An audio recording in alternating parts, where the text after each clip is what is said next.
In Wisconsin, candidates for lieutenant governor run independently in the primary, but in the general election, they become part of a joint ticket with their party's nominee for governor. Governor Walker's running mate this year is Lieutenant Governor Rebecca Kleefisch. Tony Evers' running mate is former State Representative Mandela Barnes, and the Democrat from Milwaukee joins us now on Up Front. It's good to have you back on the program. Always great to be here. Thanks for having me on. So the job of lieutenant governor is sort of to be defined, at least the way our Constitution works. What would you want to focus on as lieutenant governor? So absolutely, you got to appreciate the flexibility here. But as a former lawmaker, I want to make sure that we're pushing a very bold agenda once we come into office in January. I do think that we're on the right track right now, but it is important to not just get elected. We need to be effective. We need to make sure that we're advancing the cause of expanding health care, advancing the cause of public education, protecting our environment, along with a lot of other issues. But the time to be bold is now. I want to talk to you about an issue you didn't mention there, and that's business, economic development. In recent weeks, we've seen Tony Evers, the candidate, talk about the possibility of raising some taxes.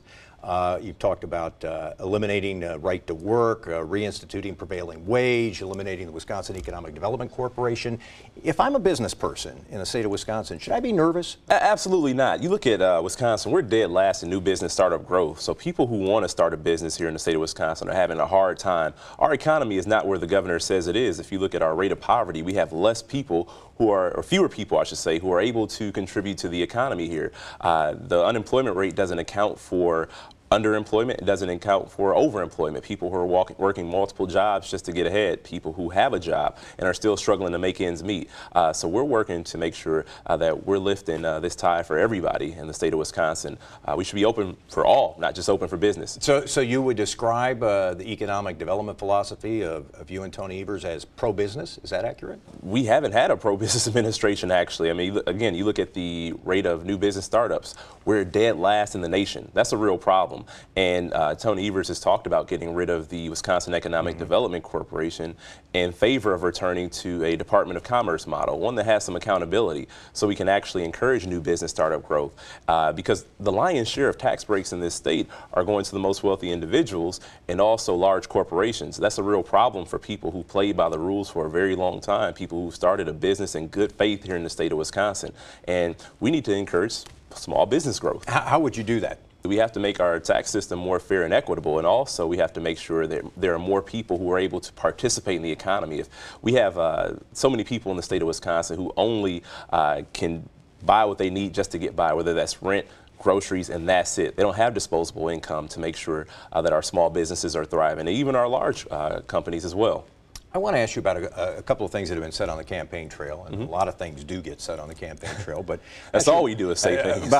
Ask you about a couple of things in particular. One of them, you were at a gathering and you made some comment about Trump voters, and you said Obama voters who then voted for Trump and are still with Trump, you don't want them. You don't want their support. Can you really afford to say that? So prior to that statement, I actually talked about working to unite this state, not just our party, but in addition, the part that is underreported is me saying that we need to encourage those Obama no-show voters, the people who showed up in 2008, in 2012, but not 2016. Those are the voters we need to talk to. Those are the voters who feel that they have been left behind, and they actually have been, especially by this administration. We have to deliver a message to those people about hope, about opportunity, in order to not just win an election, but to unite our state, to make sure that we are moving in the right direction. Are you optimistic that you'll be able to get those folks to the polls, people who have, for whatever reason, stayed out of the political process? Well, the problem is we haven't led with a vision in a very long time. Democrats? And that's what this campaign is about. It's about leading with a vision. It's not going to be just an anti-campaign. It's not going to be talking about just what's been going wrong for the last 7.5 years. And quite frankly, 39 days isn't enough to talk about all the bad things. We have to talk about is our positive, uplifting vision. I do want to ask you about another comment, and this is one that you made in something called the Millennial Podcast. You're critical of President Trump's immigration policies. And I'll read the quote here, and it says, the Trump administration has shown that they have this over-willingness to make people feel less than human. It speaks to the way they treat people at the border, speaks to the whole concept of building a wall. It's like a race to create a superior race in many aspects, and it can seem very extreme, but that's the direction that we're headed. We have to do everything we can to stop it. a race to create a superior race. That's a pretty strong statement. You stand by that? Well, the president has a pretty strong immigration policy. If you look at the Muslim ban, if you look at his willingness to deport families, separate families, put children in cages, I think that's much more extreme than any statement that I've ever made. What kind of feedback have you gotten to that? Actually, you know what? The feedback has only been from the Republican Party. People understand that we're talking about humanity here. And Governor Walker has been divide and conquer along political lines. But President Trump has taken that division even further, and it's been even deeper, and it's oftentimes created just so many multiple chasms in our society. That's the real problem. Final question. You've only got 30-some days left. How do you feel? How does Evers? We feel great. We're energetic. We're bringing the ideas. We're bringing the enthusiasm. We're bringing the organizing. I always like to make sure that people know that Tony Evers and our average age is 48 and a half. So we're spring chickens, ready to take back the state of Wisconsin. One chicken is a little younger than the other. That's right. 48 and a half. Yeah, right.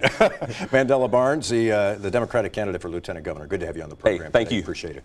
Next, checking up on the agreement governing the use of Great Lakes water. Has it worked?